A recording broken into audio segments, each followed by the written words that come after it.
السلام عليكم ورحمة الله وبركاته، متابعيني وحبايبي على قناتي سوبر مروة وزهرة وقناتي التانية يوميات ميرو. ازيكم؟ يا رب تكونوا بخير. معلش لو صوتي مرهق، تعبانة شوية، لا تعبانة كتير. ايه اللي حصل؟ اللي حصل ان انا بيت ليلة كاملة في اسم الشرطة. والسبب ايه؟ السبب الشفاط بتاع الحمام. طيب ايه اللي حصل بالظبط؟ طيب قبل ما اقول لكم اللي حصل بالظبط، الفيديو عبارة عن يعني تحذير لكل حبايبي، تحذير لكل حبايبي بجد، اقرب الناس ليا والناس اللي المشتركين عندي وكل اللي بيحبوني بحبهم، حتى الناس اللي معرفهمش، حتى الناس اللي مش بيحبوني. بجد الفيديو لازم اللي يسمعه يقول لأي حد تاني عليه او يحكي له على اللي حصل فيه، مش لازم حتى يشيره لو مش قادر يشيره او يعمل مشاركة ليه. مفيش مشكلة، بس يحكي عن اللي سمعه في الفيديو لأي حد، بحيث ان الناس كلها تاخد بالها. ايه اللي حصل؟ اللي حصل ان احنا عندي اختي طبعا كانت في مشوار هي وجوزها وعيالها. وغالبا يعني كان المشوار ده يعني كان يعني زيارة عائلية عند والدتي.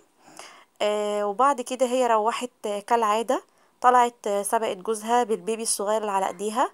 وبعد كده جوزها كان تحت معاه الولد التاني. المهم هي اول ما دخلت شقتها، فطبعا هي البيبي نايم على ايديها، فطبعا اول حاجة عملتها دخلت على اوضة النوم تحطه على السرير. فاللي حصل ان هي لما دخلت الاوضه وحطت البيبي على السرير، سمعت خروشه بره. تمام، سمعت حركه. هي طبعا احساس اللي جالها زي ما هي بتقول ان هو اول حاجه توقعتها دوت فار دخل الشقه وهي مش موجوده وبيخروش بره، او الصوت اللي هي سمعته غريب ده نتيجه حاجه زي كده. ما كدبتش خبر، على طول راحت خارجه من الاوضه بعد ما نيمت البيبي على السرير. خرجت من الاوضه، راحت ناحيه المطبخ والحمام بحيث تسمع ايه او تشوف ايه اللي حصل، لان الصوت جاي لها من عند المطبخ والحمام قصاد اوضه نومها على طول. تمام. اللي حصل ان هي لقت باب الحمام اتقفل. هو باب الحمام ما كانش مقفول، لما هي دخلت باب الحمام كان موارب. تمام. فهي ما خدتش في بالها قوي ان هو موارب ليه، طب هي كانت قافلاه قبل ما تنزل، ما ركزتش قوي. بس هي شافته موارب ودخلت على الاوضه على طول، لان الاوضه قصاد باب الحمام. فدخلت على الاوضه على طول تحط البيبي على السرير زي ما بقول لكم. فلقت باب الحمام بعد ما كانت دخلت ولاقياه موارب. موارب يعني مفتوح مفتوح بس مردود سنه صغيره. لما خرجت تشوف الصوت لقيت الباب مقفول، مش مقفول خالص، بس يعني اتقفل، اللي هو من غير ما يتقفل بالترباس بتاعه يعني. تمام. يعني هي زي ما هي بتقول كده، ترددت ان هي تفتح الباب، او هي خلاص حست بحاجة مش طبيعية في البيت. بصت حوالينها كده لقت بقى بصمات على السجاد. في الارض بصمات ايه؟ بصمات تراب، يعني شوز فيها تراب من تحته، وعملت بصمات على السجاد. هي عرفت كده ان في حد موجود في الشقة، فطبعا اللي نزل عليها صريخ وصويت. واول حاجة عملتها كلمت جوزها على التليفون، كان تحت بيشتري حاجات قبل ما يطلع معاها. طلع فورا طبعا، ووالدتي وانا وكلنا. طيب ايه اللي حصل يا جماعة؟ اللي حصل ان في حرامي دخل من شباك الحمام. ما دخلش من الشباك، دخل من الشفاط اللي موجود في التواليت. ازاي دخل منه؟ الشفاط اللي عندها في التواليت شفاط كبير قوي، وهي جنبها هي في الدور اللي قبل الاخير. في طبعا سطح، بس طبعا السطح مش موازي ليها هي، ده في فرق بينها وبين السطح دور وكامل. اللي حصل ان هو زق الشفاط، فتحه يعني بمسامير بقى، بحاجة كسره يعني. ودخل ونزل حط رجله على القعد على الكومبينيشن بتاع الحمام. فطبعا لما عمل كده داس على القعدة، الكومبينيشن الغطا بتاعها اتكسر، ونزل على القعدة بقى نفسها، البيديه نفسه بتاع التواليت. ونزل دخل الشقة وبدأ يتجول فيها ويدور على فلوس، يدور على مجوهرات. فطبعا كل ده اتعرف بعد كده بقى، هي لما جوزها دخل هو اللي فتح الحمام وبص وشاف الشكل. المشكلة يا جماعة بقى مش في الحاجة اللي اتسرقت، طبعا الحاجات اللي اتسرقت عبارة عن علبة مجوهراتها كلها، يعني فيها طقم كامل او طقم كامل كوليه كامل. يعني غير الغوايش، غير سلسلة، غير حاجات البيبي، يعني عندها يعني هدايا دهب بتاعت بيبي. المهم مش مشكلة في كل ده. مبلغ فلوس، ما كانش فيه فلوس في البيت، يعني غير مثلا 2000 جنيه او حاجة زي كده. برضو المشكلة مش في كده، المشكلة ان هي كانت متعرضة للخطر جدا. يا جماعة هي دخلت البيت ودخلت الشقة وكان الحرامي موجود، وهو اللي عمل الصوت ده وهو بيحاول يخرج من نفس المكان دخل منه. طبعا نزوله على الغطا بتاع البيديه زي ما بقول لكم كده، عمل فيه شرخ من الحمل اللي هو حمل عليه بيه. الشوز بتاعته عامله بصمات على البيديه كده بتاع التويلت، وفي نفس الوقت على الارض وعلى السجاد مطرح ما تجول في الشقه كلها عشان يقلب الدواليب. طبعا هو من سبحان الله، هي من يعني بصي يعني ربنا بيسترها ازاي. هي لما دخلت اوضه النوم الادراج فيها مفتوحه والدولاب باين ان هو مفتوح، لكن هي ما ركزتش في الحاجات دي كلها، هي ركزت ان هي دخلت حطت البيبي على السرير. هي اول حاجه بتعملها كده ان هي تحط البيبي اللي على ايديها على السرير، وبعدين بتبدا تشوف حالها في الشقه محتاجه تعمل ايه. فربنا عماها، وهو ده ستر ربنا يا جماعه، عماها عن ان هي تشوف الحاجات المفتوحه دي عشان ما تصوتش يخرج لها يعمل معاها حاجه. لان هو بالوضع ده كان هو لسه موجود جوه الشقه ورا باب الحمام لما كان مواربه، ولما لقاها دخلت الأوضة زقه عشان يعرف يعدي ويطلع على البيديه تاني ويبدأ ان هو يخرج من نفس الفتحة اللي دخل منها. تمام. وهو الحركة طبعا اللي عملها دي منه هو، يعني الصوت اللي صدر ده كان نتيجة خروجه من نفس المكان. الغريب يا جماعة ان الشفاط يدخل الحجم بتاع بني ادم، يدخل، لان طبعا احنا بيتنا ليلة كاملة في القسم. بنقول بقى بعد ما جه البحث الجنائي وعمل رفع بصمات وحاجات زي كده.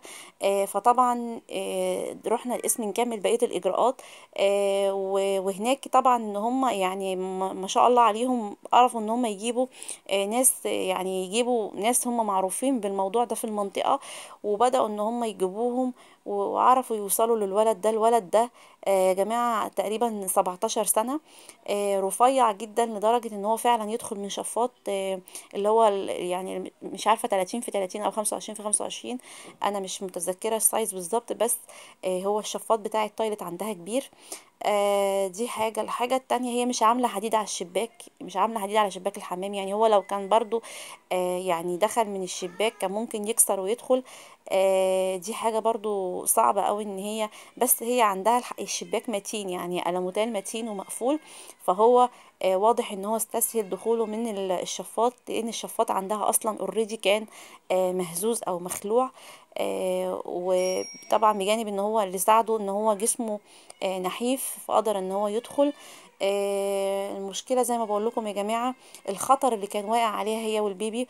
والخطر الأكبر الولد اللي كان مع باباه تحت ده، كان هو لما بيطلع أول حاجة بيعملها بيدخل ياخد شاور وبيدخل يلعب، كان ممكن يحصل له أي إصابة. ربنا سترها الحمد لله، الحمد لله ربنا سترها عليها وعلى ولادها. هي لو كانت شعرت بأي شيء قبل ما هو يبدأ يخرج من الحمام أو من الشباك، كان ممكن يطلع لها أو كان ممكن تتصدم بيه في الحمام، فكان طبعا ممكن يعمل أي، يعني أكيد معاه سلاح أبيض، كان ممكن يعمل فيها أي حاجة. هو ده ستر ربنا اللي احنا بنقول دايما عليه الحمد لله، الحمد لله على كل حال.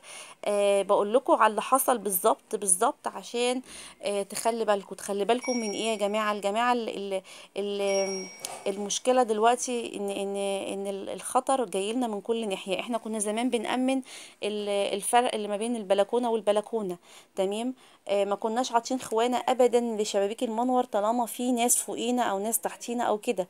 لا دلوقتي بقت عمليه الطلوع على مواسير الصرف الصحي بقت عمليه سهله جدا للشباب، خاصه الشباب اللي بيتعاطوا مخدرات وبياخدوا تمول وبياخدوا حاجات. ما بقتش العملية معاهم بتخليهم يخافوا بالعكس بقوا بيرموا نفسهم في النار. مبقاش في حاجة اسمها خطر من ان هو يطلع على مواسير صرف او حاجة زي كده. دي حاجة. الحاجة التانية، الناس اللي عندها اسطح وممكن تكون مش مأمنة حتة المناور دي، لازم تأمنوها كويس قوي. الناس اللي ساكنة في اول دور وعندها برضو منور، تخلي بالها قوي من تأمين المناور.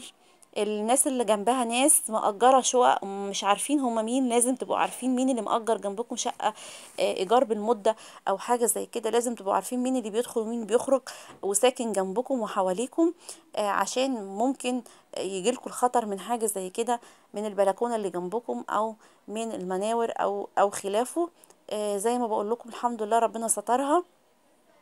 وهو ده اللي احنا فعلا كنا خايفين منه، ان هي تتعرض لاي حاجه. زي ما بقول لكم السرقه عباره عن ايه؟ عباره عن طقم كوليه بالاسوره بالحلق بالخاتم، يعني طقم الكوليه الكامل ده، غوايش سلسله، دهب بيبي صغير. كل الحاجات دي في داهيه. الحاجات دي صرف منها جزء وطبعا ورجع، يعني كان وزع بقى على الناس اللي كانوا معاه فلوس غير بقى ما هو كده. لكن الحمد لله المشكلة مش في موضوع الكده ولا الفلوس ال2000 جنيه. المشكلة في ان هي كانت ممكن حياتها تروح، ولكن ربنا ستر. وربنا يعني سترها معاها، وعشان خاطر عيالها الصغيرين دولت. زي ما بقول لكم كده، اسفة ان انا قلقتكم معايا، اسفة ان انا خضتكم. انتوا عارفيني بحب ان انا اي معلومة يمكن اقدر افيدكم بيها، او معلومة بتعدي كده ما بينفعش ان هي تعدي معايا مرور الكرام، لازم بوصلها ليكم عشان تخلي بالكم. وكل سنة وانتم طيبين بمناسبة الأيام المفترجة دي. أنا تحت أمركم في أي سؤال يخص الفيديو. بس أمانة عليكم زي ما بقول لكم كده، لازم تعرفوا كل حبايبكم وكل جيرانكم بالموضوع ده عشان كل واحد يخلي باله منه. طب الناس اللي عايزة تشير على ايه؟ تشير على الفيس، على الواتس. بتدوسي على المشاركة اللي هي تحت الفيديو على طول، تبدأي تعملي. بيديكي اختيارات، عايزة تشيري على ايه؟ شيريه على اللي تقدري عليه. هتوصل لجيرانك، هتوصل لحبايبك، لاصحابك، هتوصل لزمايلك اللي موجودين في الشغل، هتوصل لمعارفك كلها. وبرضه تحطوا لايك. اللايك بيخلي الفيديو ينتشر، عشان خاطر الناس زي ما قلت لكم كده. ان شاء الله باذن الله ربنا يجعله في ميزان حسناتنا ان شاء الله باذن الله، وكلنا نخلي بالنا. انا كنت موجوده في الاسم على فكره، ما قلتلكمش انا موجوده في الاسم. طبعا انتوا عارفين ان انا محاميه، ما ينفعش ان انا طبعا، ودي اختي ما ينفعش ان انا اسيبها، واحنا ما رضناش نمشي من هناك غير لما عملنا كل الاجراءات وقدرنا ان احنا نجيبهم. وطبعا كان الموضوع كان ممكن يعرض يعني كان يبقى فيه ممكن لا قدر الله لا قدر الله، يعني كان في حياة ممكن تروح، يعني حياة بني آدم ممكن تروح أو اتنين أو خلافه. لكن ربنا سترها، فكان الموضوع كبير. الحمد لله يعني قدرنا ان احنا نوصل للحل يعني، وقدرنا نوصل للحقيقة. انا اسفة ان انا طولت عليكم، يا رب بس يكون الفيديو افادكم. هعرف من اللايك وهعرف من التعليقات. وربنا يسترها مع الناس كلها، والسلام عليكم ورحمة الله وبركاته.